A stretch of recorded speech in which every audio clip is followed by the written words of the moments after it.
First Valentine's na kasama si Aya. At syempre, nag-date kami ng buong pamilya. Hi guys, ako si Dean. Di ako tamad pero hindi ko lang alam kung anong gagawin ko. Kaya tara, samahan niyo ako.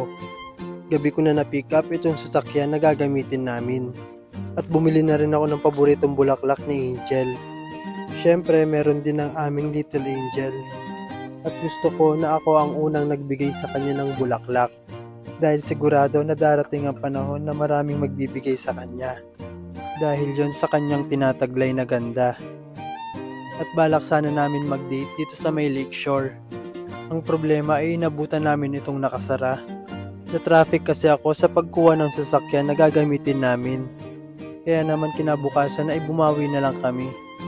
At ang una naming pinuntahan ay itong Our Lady of La Salette sa may Bulacan. Sikat itong simbahan kung saan nagmimisa dito si Father Fidel. Tinapos lang din namin ang misa at pumunta na kami sa susunod naming destinasyon. At dito ngayon sa may Ocean Park. Matatanda ang dati na rin kami pumunta rito. At naisipan namin balikan to dahil kasama na namin si Aya. Unti-unti kasi namin pinupuntahan yung mga dati naming adventure noong wala pa siya. At isa tong Ocean Park sa mga dati naming pinuntahan.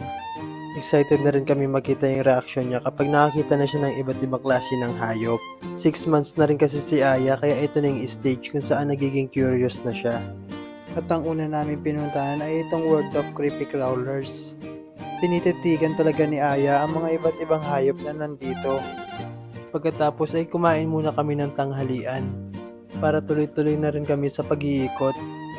Sunod naman namin pinuntahan ay itong Birds at Sea Lion Show. Dito ay hindi na masyadong mapapansin ito ni Aya. Malayo kasi yung pwesto dito at hindi na masyadong makita. Kaya naman kami na lang ang nag-appreciate sa palabas. At nakita nga namin dito ang iba't ibang exhibition ng mga ibon. At malapitan din pinakita at pinahawak sa amin itong iguana. At sa bandang gitna naman ay itong malaking sawa. At pagkatapos ay lumabas na rin ang mga sea lion. Kung saan gumawa sila ng exhibition sa pagkuha ng hoops at bola. Kasunod naman na pinuntahan namin itong oceanarium. At dito nga mas nag-enjoy si Aya. Kung saan nakita niya ang mga iba't ibang uri ng isda. Pati na rin itong mga malalaking pating. At kitang-kita nga namin ang pagiging observant ni Aya, kung saan tuwang-tuwa siya sa mga isda niyang nakikita. At nag-ikot-ikot na nga muna kami habang naghihintay sa mermaid show. Ito na rin yung pagkakataon para makapagpahinga si Aya. At hindi rin nagtagal ay nagsimula na rin yung palabas. At sa unang pagpunta namin dito, ito yung hindi namin naabutan. At ngayon ay nagkataon na napasakto kami sa oras. Marami din nga ang naghihintay dito sa paglangoy ng mga sirena.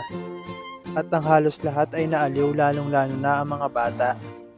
Ang sunod naman namin pinuntahan ay itong Antarctica. Nagkataon na cut-off ngayon dahil busog na yung mga penguin. At sa paglabas, dadaanan naman itong Christmas Village. Sunod naman namin pinuntahan itong Biodome. Hindi rin namin to inabutan nung nakaraang pumunta kami dito. Nagkataon kasi na under construction pa ito. At sa pagpasok namin, bumungad agad sa amin itong malaking buhaya. At inakala ko nga na peke dahil hindi siya gumagalaw. Hindi ito gumagalaw na para bang naka-hunting mode. Naghintay lang kami hanggang sa ito'y gumalaw at lumangoy. Meron itong tunnel sa baba na pwedeng gumapang kung saan makikita mo ang buhaya ng malapitan. At nagpatuloy na nga kami sa paglibot dito sa may Biodome. Iba't ibang uri ng mga ibon ang mga nakita namin dito. Hindi lang iba't ibang klase ng mga ibon ang makikita dito, meron ding iba't ibang hayop tulad nito mga iguana. Halos kompleto na dito dahil meron din mga isda. Iba't ibang uri din ng mga isda tulad nitong malalaking tilapia. At sa patuloy naming paglalakad, marami pang iba't ibang hayop ang aming nakita. At nagkataon pa na malapitan din namin nakita ang mag-perform itong mga sea lion. Kaya sulit talaga ang naging family date namin dito. Bago pa lang kami sa buhay may pamilya. At siguradong marami kaming ma-encounter na mga problema. Pero kasabay nun, mangongolekta kami ng mga magagandang alaala.